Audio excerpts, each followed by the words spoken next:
ভাই, সেই ছোটোবেলার দিনটাই ভালো ছিল। মানে এত টেনশন ছিল না। যেখানে ইচ্ছা যাইতাম, খেলতাম, ঘুরতাম। টাকা দরকার পড়লে বাবার কাছে বা মার কাছে ১ টাকা, ২ টাকা, ৫ টাকা দিলেই খুশি। আর এখন ১০,০০০, ১৫,০০০, ২০,০০০ টাকা ইনকাম করেও সেই খুশিটা পাওয়া যাচ্ছে না।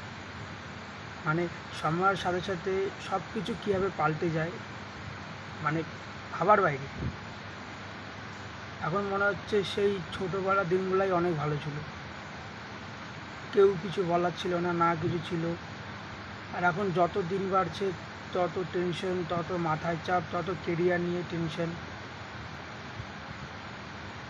আশা করি সবাই সব কিছু ঠিকমতো সামলাবে।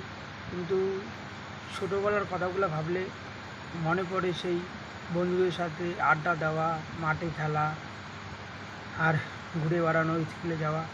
আর এখন বড় হয়ে যে যার মতো কেরিয়ার নিয়ে পড়ে গেছে। তো এটাই হলো ছেলেদের জীবন। মানে ছোটোবেলায় আলাদা, বড় হয়ে আলাদা, বিয়ের পর আলাদা। কিছু করার নাই, করতে হবে।